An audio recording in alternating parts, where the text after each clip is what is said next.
everyone. Welcome to Dev Propulsion Labs, our podcast about the business of developer tools. My name is Victoria Melnikova. I'm the head of new business at Evil Martians, and today I'm excited to introduce my guest, Stas Kelvich, co-founder at Neon and a member of technical staff at Databricks. Hi, Stas.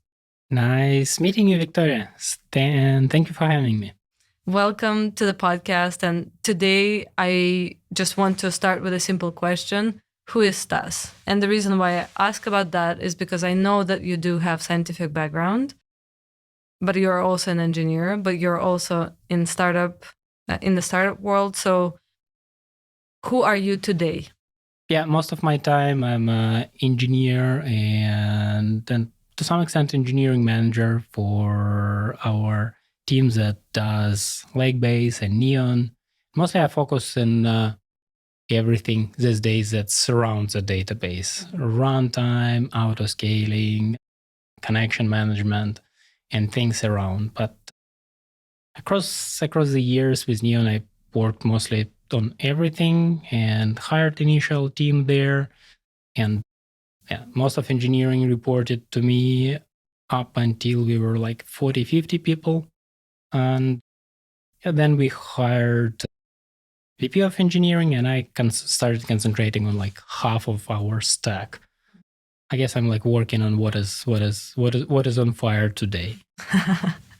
So you started as a physicist and you did quantum mechanics, right? Or what was your specialty? So I'm trained as a physicist, and I spent some time doing research. So I finished university, did some startups, then did some research, and I thought that like software engineering is actually more fun. I liked it more.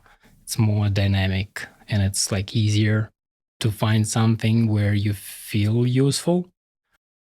Like quantum mechanics. So it's like quantum mechanics is broad, but yeah, it's like quantum field theory. Or like I think the usual term is high energy physics. Interesting. So it's like atomic things? Particularly what I was working in is strong laser fields. So you take a strong laser field, you target it into some gas. Pretty involved way to measure time with high precision.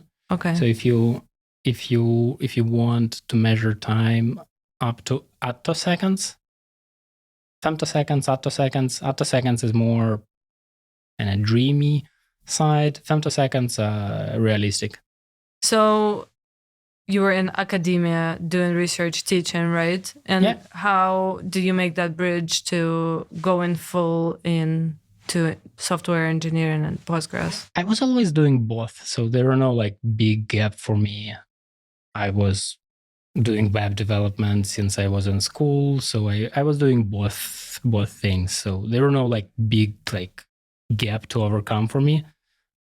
It's just more fun doing software engineering. In academia, it's just a bit harder to, not necessarily in academia, I think particularly in topic of theoretical physics, it's just harder to find really good problems to work on. Like most of easy problems are already solved. So it's like old area where there were no like gold rush era for a long time. There might be a gold rush in like biology and a bunch of other fields where academics can work on. But yeah, theoretical physics is harder in that sense. So you're either working on something that is not necessarily useful, or you're working on something that might take more than your lifetime to solve. And like both ends are like not that rewarding. Interesting. So you're very problem oriented, right? You like a challenge. You like a challenge to solve, it sounds. I don't think I'm like super competitive, but I like to do stuff, to do things, whatever it takes. Could be software engineering problem, could be some math problem.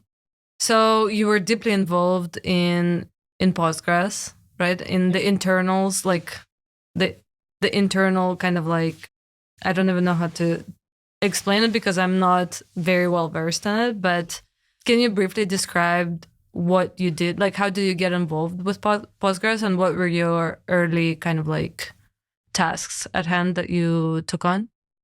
It started with a problem. So I needed to do search for, it actually was like prepackaged travel tours engine where you can buy it online. And you have a bunch of search criteria, like you have dates, you have destinations. So it's a lot of criteria you want to search on. And usual indices doesn't work well. It allows you to search on like one dimension. And here you need to do a bunch of dimensions. And yeah, I tried Postgres for that. It was not working well. So I looked why it is not working well and fixed it. And yeah, so it's basically started that way. And Postgres community is pretty welcoming. There's some like criteria that you need, criteria of quality that you need to adhere, but otherwise people are pretty open. I also did some research and saw that you did Ruby as well. Did you program? Oh yeah. Like my early startup experience was Ruby on Rails. So I think I was a user actually from Ruby 1, so like 2007ish. So Ruby 1. Back then it was like pretty simple directory structure for a project. And first I think we started with MySQL, then eventually we switched to Postgres and most of our installations. So I've been user since like Ruby 1 to Ruby 4. Not Ruby, sorry, Ruby on Rails. So versions between 1 and 4, I think I'm like still, that would be my most comfortable programming environment up to the days. And what made you stick with databases? Like, why didn't you go to do something else in engineering? What was so interesting about the database? When you work on Postgres, it's just like super big user base already there. So like I think it's less.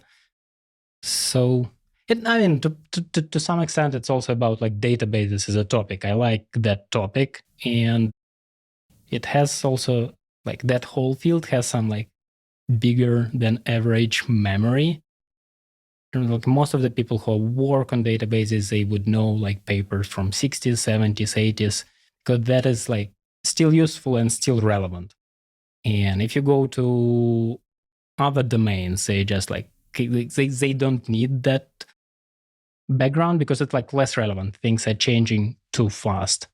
And I think like databases, you optimize so much for the fundamentals. So it's like architecture is mostly driven by like hardware and like general concept of like what is the latency of my disks? Is it like rotating media, and what is sizes of caches and so on, and like durability requirements. So like when you apply that constraints, I think like folks from 70s, 80s, IBM System R, they did it pretty well. So it like looks pretty like overall in like block diagram, it looks the same till the day for the most of the major databases. And you just like kind of keep optimizing on top of that.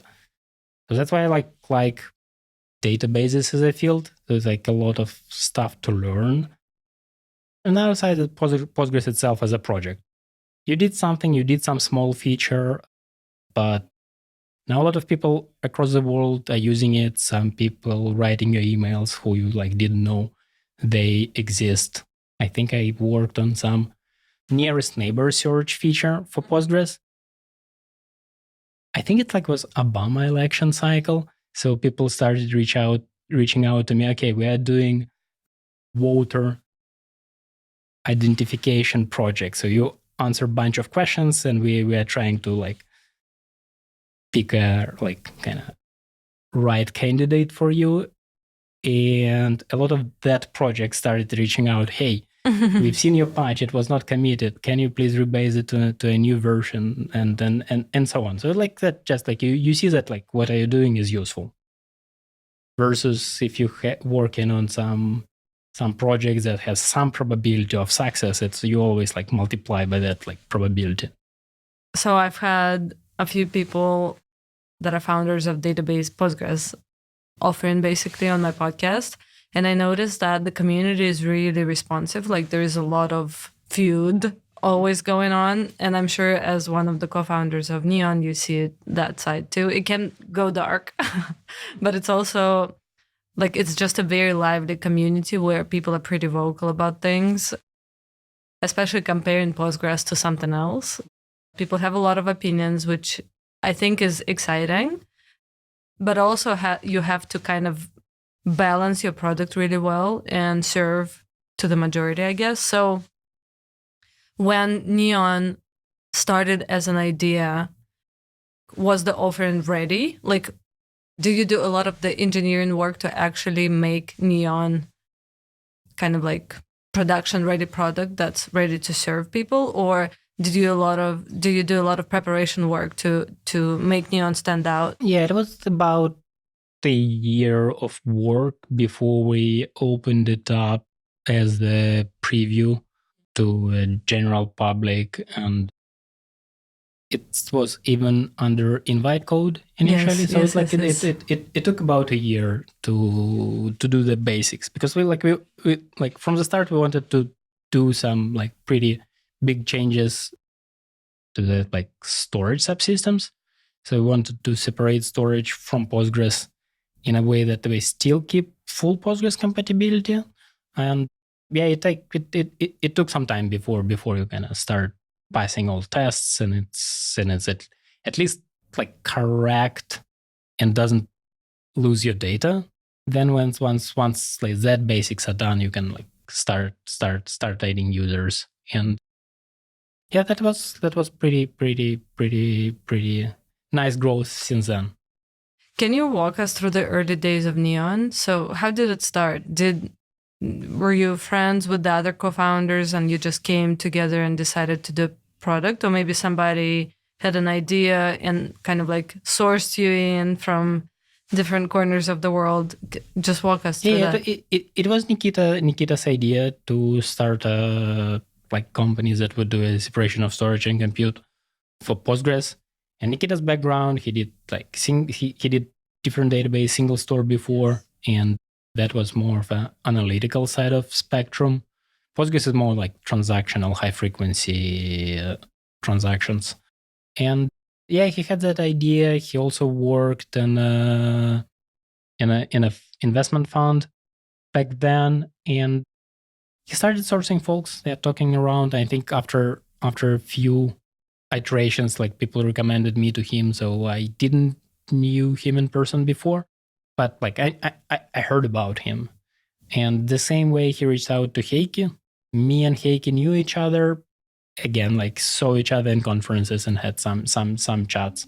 But yeah, it started to look real after that. And initially Nikita didn't want to commit full his time to Neon. So it was like originally let's do kind of incubation.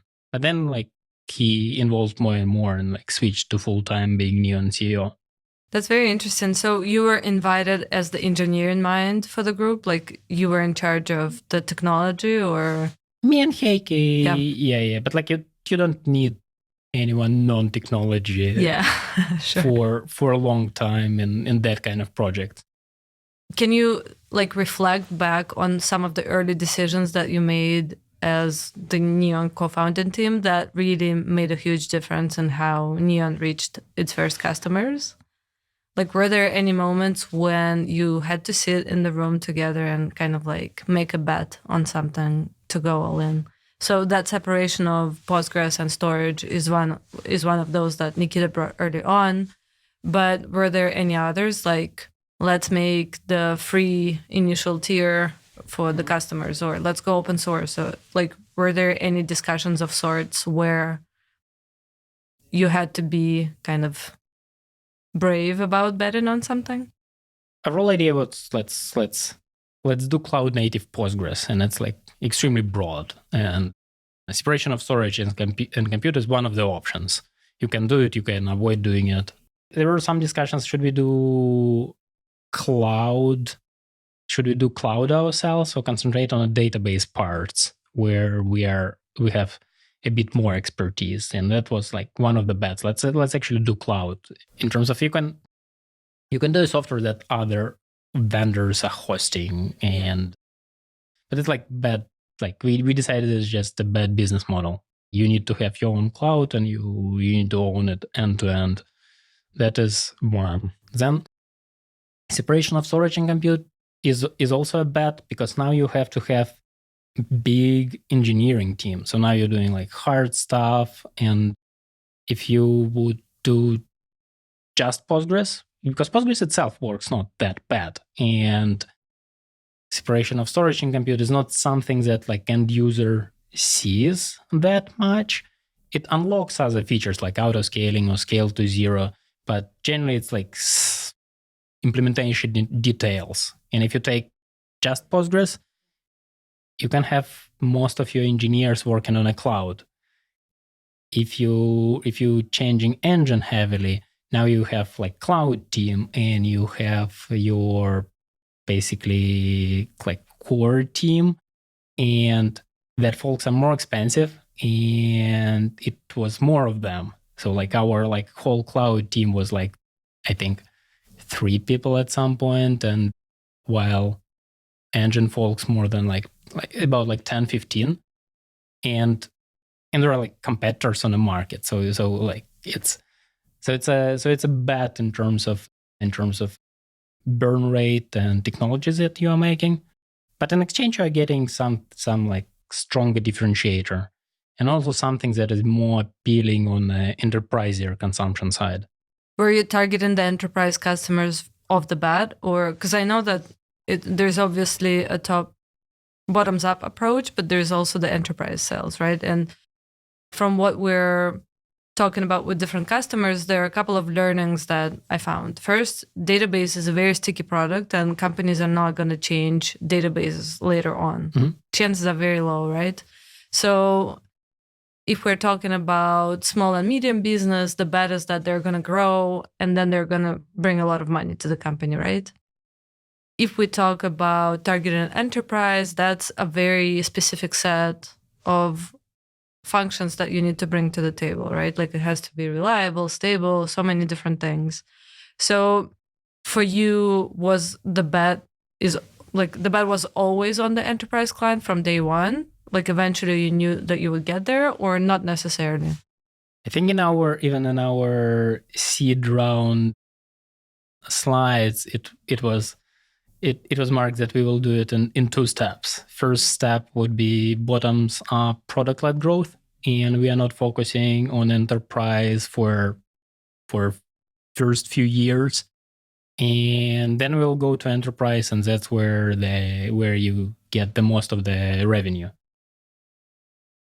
And that's also like that's a plan that's like not super obvious, and a lot of people and investors that you talk with, they like, why don't you go for like second thing right away? Or what databases were successful with product-led growth? So MongoDB comes to mind, but that's kind of more or less it if you're in 2020.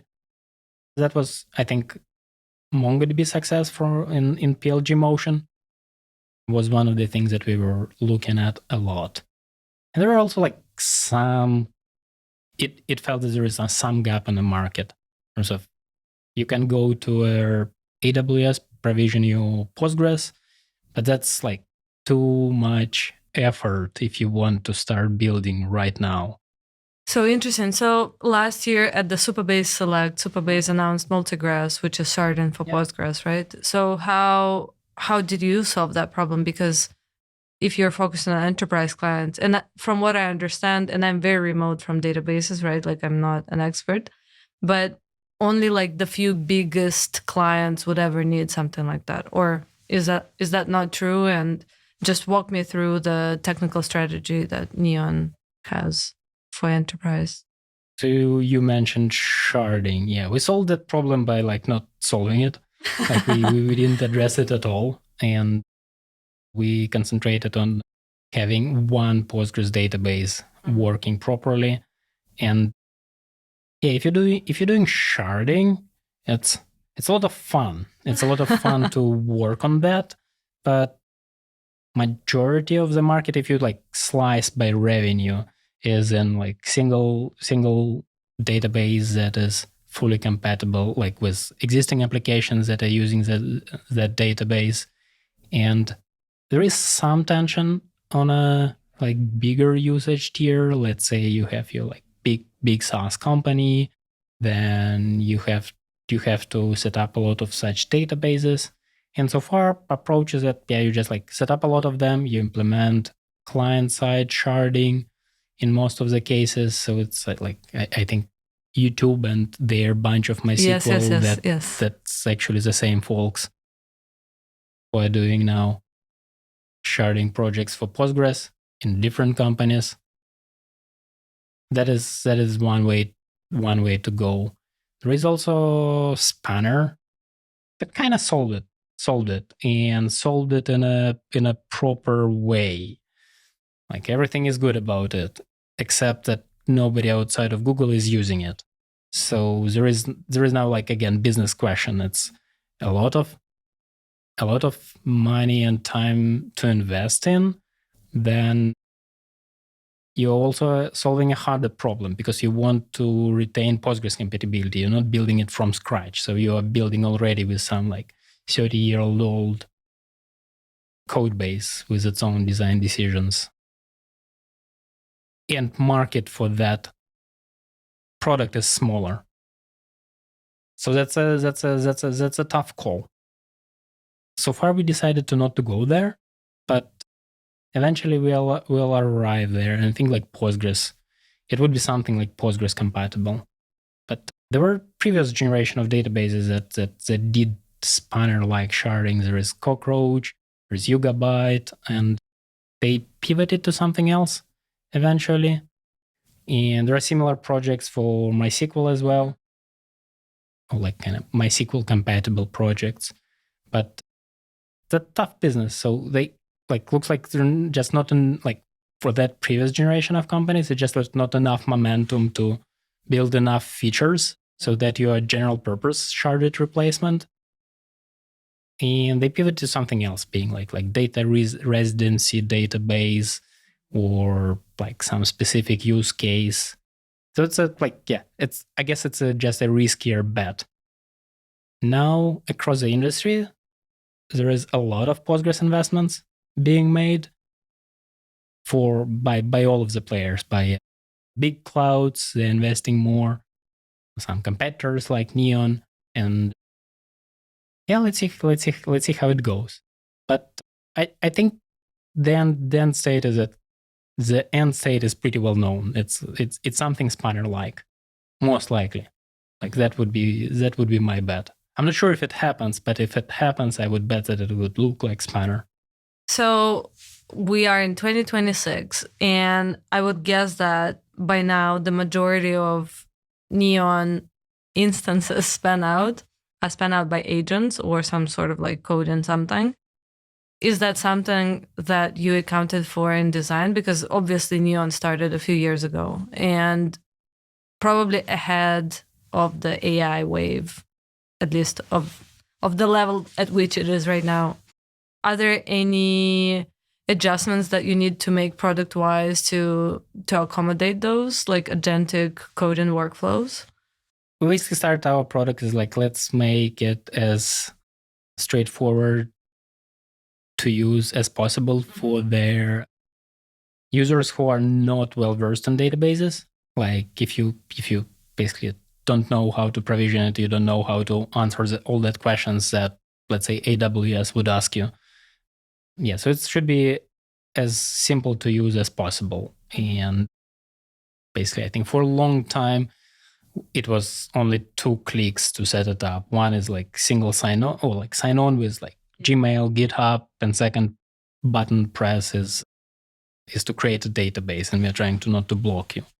And we also focused a lot on CI/CD, so database branching, integration with a GitHub, so that it's easier for you to test your changes. That was our big bets in terms of what can drive growth. We didn't plan for agents, but both of the things actually helps a lot agents. So if it's easier for entry, if it's easier to like set things up, then it's easier both for humans and for agents. So if you're optimizing for junior developers, that will benefit agents as well. And the CI/CD angle as well. With branching, I don't think we adopted product that much itself or product surface, but at one point, Replit launched their feature with snapshotting database state. So they have Replit agent, and they actually grew a lot of like revenue and adoption. And we're able to break out from their previous market of people who are trying to write some stuff and like learning themselves programming into some paying customers that are building that. And most of that installations, so they were, I think, our like first big platform that adopted agentic flow, and agent creates a lot of checkpoints. So here we had to do a lot of work on our infrastructure and our systems, because on average, not on average, but that I think on average, each database would have 500 branches and would quite often max out on like on some tiers it's 1,000 limit, on some tiers it's 5,000 limit. So it's like there were a lot of work on metadata level, so like orchestration of everything. That was quite different compared to humans, and yeah, that was a lot of work to just like allow that workload to happen. Actually, a very interesting topic, and we discussed this a lot internally at Evil Martians. There is a new, almost like a service emerging, which is called agent experience, right? How easy it is for agents to use your tool. Basically, that's how we can summarize it. As an agency, obviously, we are trying to provide services that are relevant for the market, so it makes sense for us to dive into this. So when we talk about agent experience, it's kind of like a two-faced kind of like sword, because on one side you want to create an amazing agent experience, so make your tool very easy to use. On the other side, it opens up this like hellgate to fraud and all kinds of different things, because agents also can be fraudulent, right? And because you're automating coding workflows, you're actually opening up a lot of room for automation for fraud. And we see a lot of issues with databases reporting different incidents that happen, and I assume that part of it is that the agents now are creating a lot of code, which is both could be fraudulent, but also creates a lot of pressure on the systems, right? As you just mentioned.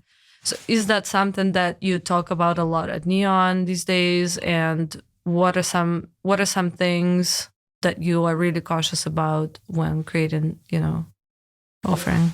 There are two things here, like how you optimize for agents, and then what you do with all of that usage.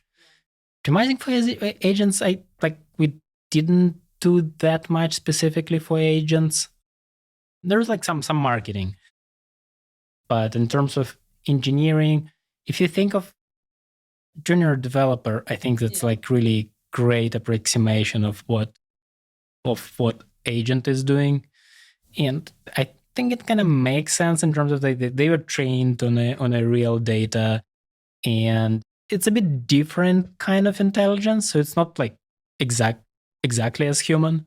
It's different, but overall, human is a like really good approximation. But then let's say instead of having, what is the amount of developers in the world? I think like GitHub estimation is like about 100 million overall developers that are somewhat active. Like an amount of like really active is probably like dozens of millions across the world. And well, now let's say each of that like 12 or like few dozens of active millions spun up a bunch of agents. Now there's like ton of consumption that nobody is accounted for. Yeah, now it's a big thing. Like from, I guess, across the stack, people are building new data centers. People are building new control planes for their services because it's a lot of consumption. But it's a good problem to have. Like it's It's a way better problem compared to like not having enough consumption. Yeah, that's for sure. Do you see a lot of like fraud happening?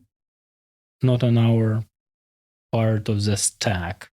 And we are not getting like, let's say, abuse requests that much because it's like database is not something front facing. We've seen some projects that are hosted at Neon getting in troubles and taken down, but that's usually for like on a level above because we are not distributing the content. So whoever is on top, let's say it could be Vercel, it could be some other hosting. So they usually dealing with that situation. And also with branching, that by design, you also usually inject some amount of data anonymization because the target use case is that you have production database, you create a branch of it, and then different organizations have some control rules of like what do you do? Somewhere just like whatever developers can see the data and like not so compliant, whatnot. In a lot of places, that's actually you're not like as a developer, you're not supposed to see the data, and before your branch created, sensitive data is wiped out, and that's just and there is also like a lot of levels in terms of how can you do it. Is it enough just to mask it, or do you need to like wipe it out fully, or we are so security conscious that we are not allowing any data transfers? There should be no lineage between them, and we will not move the data. We will just like create basically create empty database and just apply the schema, and there is no data in it. So all of that is trade-off between how well you can test things and how secure things are. And that's again applicable to agents. Just by looking at a database, I don't know if you have some sort of dashboard where you see like an average database hosted on Neon, but just by looking at database, can you tell whether it's agentic powered or not? Like by the sheer number of lines of code, or I don't know rows in the table or whatever it is. Like, can you tell, or it's not possible to tell? We obviously don't look in your database, but in terms of like if you look not in the database but at a Neon customer or Neon user, it's pretty easy to tell if it's like a agentic platform or not. The question is, are you creating like 10 database per second? If you're creating 10 database per second, most likely there are not enough like humans in the world to create like amount of human creating the database per second in the whole world, most likely in that order of magnitude, if you even account all the clouds. If it's just like high churn ratio, that's most likely something agentic. I want to talk about the acquisition. It was a big splash in the community when Neon was acquired because of the volume of this deal, I would say. It was acquired by Databricks for $1 billion, which is, I mean, obviously it sounds amazing. It looks amazing on paper, but what does it feel like to go through an acquisition as a co-founder? Let me even take it a step back.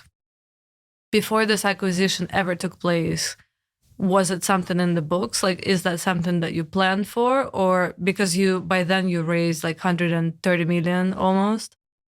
Was there ever a trajectory to just continue down that path? Or were you working towards an acquisition? You're planning company like strategy always as we stay independent for a long time. We are building a platform here, like let's say like 10 plus years, and that like was a part of the like hiring pitch, for example, that like somebody asked when I can get my shares, and in terms of like, hey, we're building something long term here, and like starting from year X we'll do some like internal events where you can sell your shares, but target for like long-term project. That was like the main thinking. At the same time, we were like open to like what is going on in the market, and after starting from some valuation, you also like somewhat a bit too big to like, it's not that much buyers on the market to buy you. And we crossed that bridge with the idea of like, hey, we are growing it. The AI and agentic stuff, like it's actually like changes or like affects these plans, and also like desire to go up market, go to enterprise. So you can do it yourself, and it takes a lot of time, and you need to get a lot of like salespeople, and there will be some iterations. So now you're acting not in a, like engineering domain, but in a human domain. So it's like years. And we did like bunch of attempts. The first one we did integration with Microsoft. So we were native offering on Azure. And that was fun, but then like you need to do sales enablement, and you now basically need to navigate corp structure of a like really huge enterprise, and like things are happening, but they are not happening fast, and you are not like kind of top focus for Microsoft. They have like bunch of things going on besides you. Yeah, so we started looking around who we can like partner with. But basically, yeah, going to enterprise segment, because there are a bunch of companies that for whom that would make sense to have also Postgres offering and start competing with hyperscalers. And that's like after some amount of time that like we were pitching that idea of integration to Databricks for a while, but with agents creating a lot of databases and Neon being beneficiary of that wave, it starting like perspective of actually what about acquisition started being more real. And for Databricks, they have like big footprint in data lakes, in lakehouse. That's a term for like latest iteration of basically running your analytical data and storing all of your data. They have big footprint in AI usage, model serving. So that started making way more sense, and we quickly decided let's go. Because if you also stay as a separate player, like it takes a lot of time. So now like runway and everything and momentum, it's fun to be a pirate, but also if you think of that from a product point of view, if you want your product to be successful, what are the biggest odds for it to be successful? And Databricks actually takes a lot of focus on lake base, which is like new brand for Neon going enterprise. So that was quite nice. So like now like if you're deciding for acquisition, now there are like risks that acquisition will not go as you plan. So you end up in some big enterprise and let your product die. And that's not how it looks so far. Like now 1 year in acquisitions, that's actually like quite opposite in terms of we are getting a lot of investment, growing team quite a lot.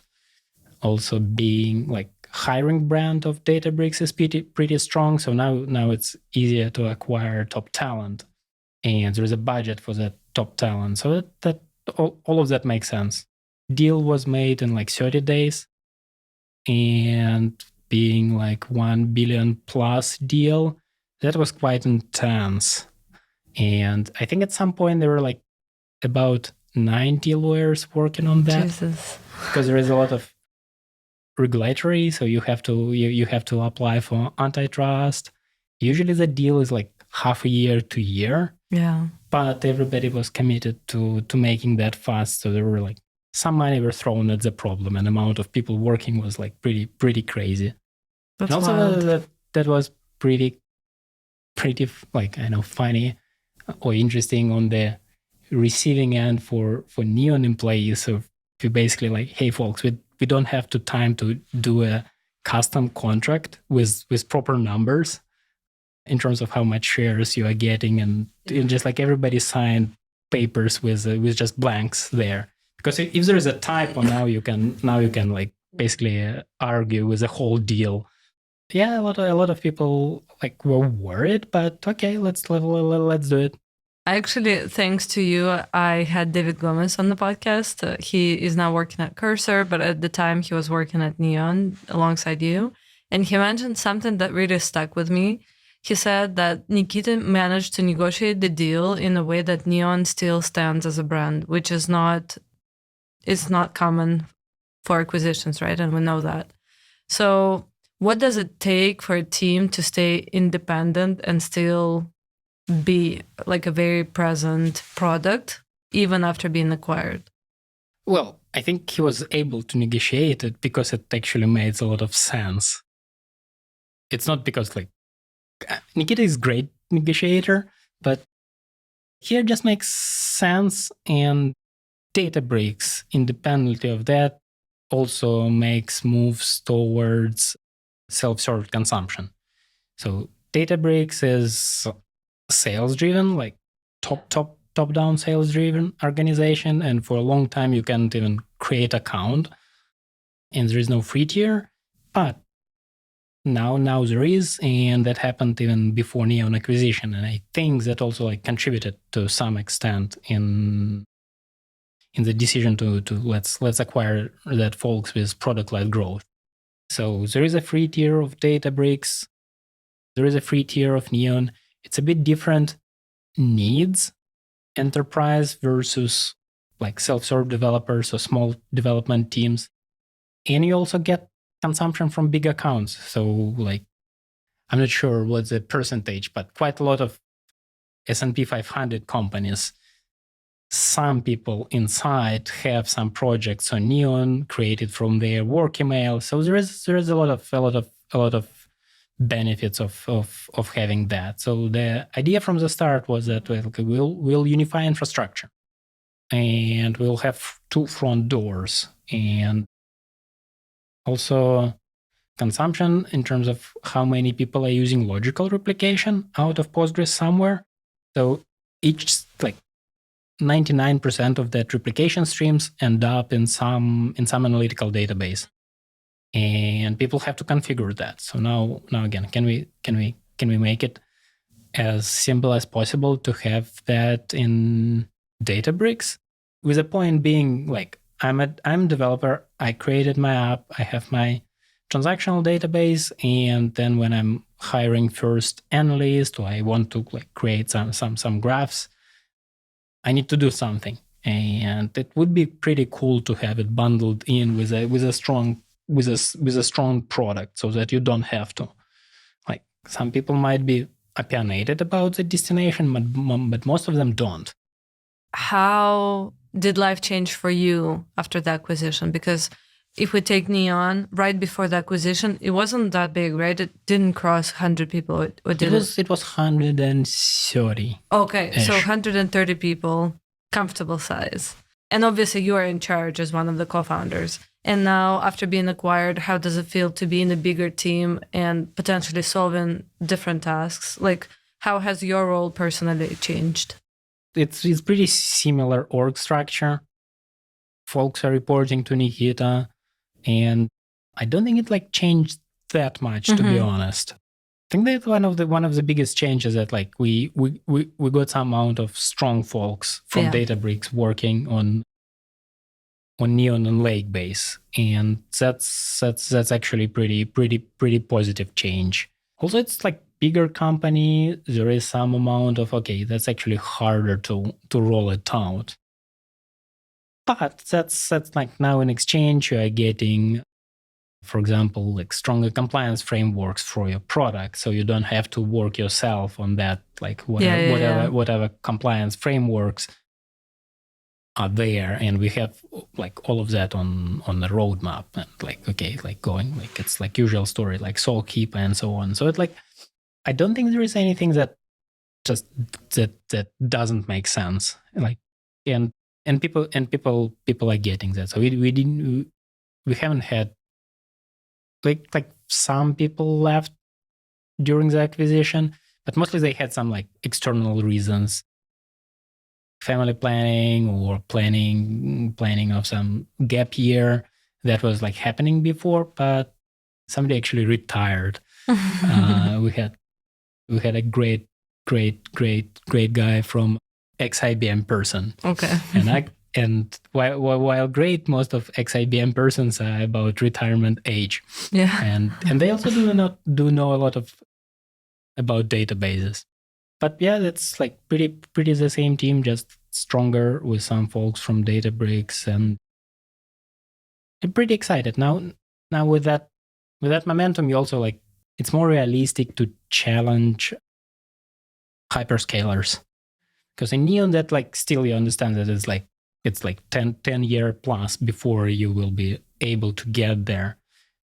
And now it's like that timeline is shorter. It's like might happen, might not happen, but it is more realistic. So does it mean that you're relieved of some mundane tasks that you didn't enjoy doing before? Like as a co-founder, being in this bigger structure, you can actually focus on the technical challenges and not worry about other things that a co-founder would, or you still have those like operational tasks and management tasks and leadership things that you have to worry about. I mean, you have to worry about all of that if you worry about the product. The fact is that there is somebody responsible for that doesn't mean that it's not your problem. It's like if like, sure, and like purely if you're playing that org chart game, you can't dump that problem. Okay, there is somebody responsible. It's not happening. It's their problem. But at the end, it's like problem of your product.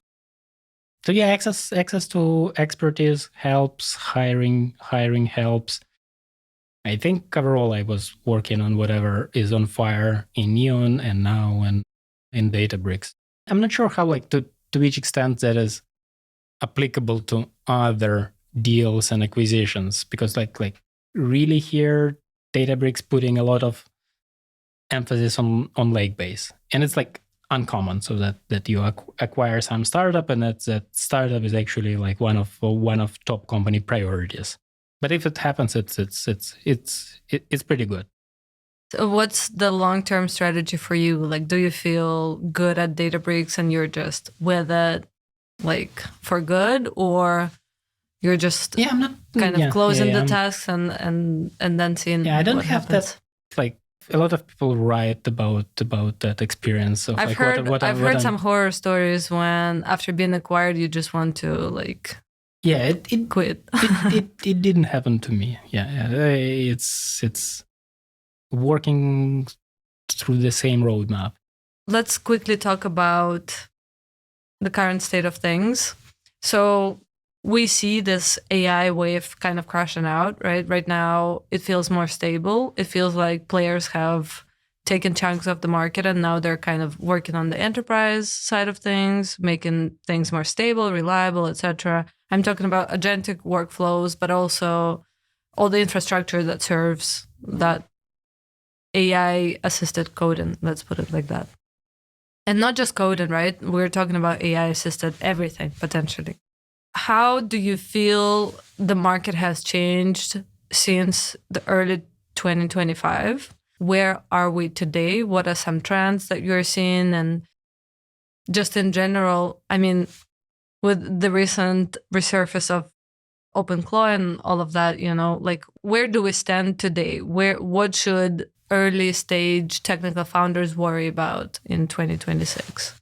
One trend that is pretty easy to catch is that like infra consumption is growing, and some business models might work out, might not, in terms of like people are worried about subscription model or per seat model. Now you get instead of like 100 people having 100 seats, you get one like agent occupying one seat. So like, there would be some iterations on that. But if you are consumption based, that's kind of nice. You are on a nicer end of spectrum. A lot of things needed in infra. I think agentic observability and security is a big thing. App generation. I know what do it. I think I'm like stating the pretty obvious things. I mean, obvious for us in the bubble, yeah, but so not necessarily to everyone else. It's actually like previous. So I was living in Cyprus until 2025. It's pretty visible when you're outside, but now I'm in Bay Area, so I like susceptible to the same brainwaves. Yeah, it's really hard. Even with OpenClaw, it was kind of dominating all my feeds, everywhere. Even Nikita's dinner was featuring Peter. So it felt like everybody must know about this, but I think where the bubble is bubbling, there's a lot happening here in the Valley. And obviously, at some point, it's going to reach the wider masses, but I don't think all of it will, right? A lot of it will stay here. And it's interesting how that's going to translate to startups and companies across the globe when it dies down a little bit, like what are the things that will stay? Like, for example, the MCP does not sound as hot as it did like just a couple of months ago. Now we're talking more about agentic things, skills, and, some other stuff. So I'm really curious as to what will survive. And let's say in a couple of years will become just a general code and flow for an average engineer. So do you use AI in your coding? I use a lot. And I think there were like really big phase transition somewhere around November, December. And you don't see that in Evils a lot in terms of it just better, but I think Q4 or the past year it went through from like mostly not working on my tasks to mostly working on my tasks, and you can like build pretty big stuff and experiments without touching editor, and that's pretty exciting. So now I think it's almost like ChatGPT moment, and like at least for me. So like ChatGPT was exciting, but then like it looked like okay, it doesn't change. There are some like small improvements, but still it can generate some code, but you have to be in charge. So now that is changing, and yeah, I think there would be just like more software written. You're rarely constrained. I'm still yet to see a like development team who like decided, okay, we run out of tasks. Yeah. Now what do we do? It's usually that like you're constrained by like amount of people you can hire, the budget you have. So yeah, more consumption across all areas. I don't have like any specific predictions, but market is changing a lot, which means that there are like a lot of opportunities for people who just stay in the loop and quickly can do something. You can grow your revenue from 0 to 100 million ARR by doing the right thing at the right time. You don't have to be like extremely smart for that. It just like, as you mentioned, there are a lot of echo chambers, and it's like gold rush. You could be in a like, yeah, do the right thing in the right time, and like nobody will look at your diploma, how smart are you, and it wouldn't be like technically a hard thing to do. Like talking about a mold pot, yeah, that like it's like something that one person could do. I think there are like a lot of opportunities like that would be ahead. So if you're like looking what to optimize for, just yeah, stay in the loop of everything that new is happening. If something feels like right experiment, that's a good time to try it out. It's actually kind of hard to stay in the loop because there's so much going on, but good luck, guys. I hope you find something that blows up. So this brings us to my final question, which is always the same, and it's called the warm fuzzies question. And it goes like this. What makes you feel great about what you're doing today? Well, I'm doing something that is useful for other people, and I'm feeling that feedback loop. There are a lot of users, whether the enterprise users or individual developers. Yeah, you are delivering like I'm delivering some amount of value, and that's like pretty rewarding. Let's see what comes next, but looks like that particular area there is a lot of stuff to do. Kind of full circle for where we started this conversation, which is nice. I actually quite hopeful that LLMs can help with physics as well. So basically, research in theoretical physics, you run out of experiments that give you some new data. So basically, we built like as a humanity hadron collider and didn't bring anything unexpected. So we can describe everything in the world on a like fundamental level with high degree of precision. But there are some gaps where we cannot do experiments. So we like all the experimental data we can describe, but there are some like I would say internal problems in that theories because it just in a collection of steps algorithm how to predict something, and it works. But there are like some issues with the theories. So basically, how you make progress on that is that you only do that like hypothetically. Just let's try to build some mental construct and see if it works out. So the progress is fully depends on how much extremely smart people you have, and each of them can like do like evaluating some hypothesis is years of work. Their memory size, basically. Let's say there is a physicist called Steven Weinberg. So we can approximate progress of the field as number of Steven Weinbergs you have in the world. Let's say like, and it's like few like let's be more optimistic, like few hundreds. And for each such Weinberg, it takes like few years to test a like good hypothesis. It's just a lot of calculations, and it will take a lot of time to like. There is like breakthroughs each decade, but it's like fundamentally extremely slow process, like glacial speed of doing some discoveries, and also amount of time that you need take to reach that level of understanding is like also decades. So you have to start like at 5-6 and like somewhere closer to 30s you are at like 101st Weinberg, but you have to be really smart to like reach that level and do it like really faster than average person. But so with AI, you can actually. So with AI, I think we could be less constrained on number of Weinberg. So if it like reaches the same level of sophistication, it's like pretty close. Like math is field where progress is good.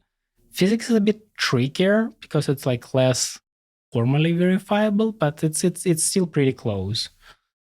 So yeah, now you can imagine that progress could be faster, and you as a user don't have to be that smart. Like you only should be smart enough to validate it.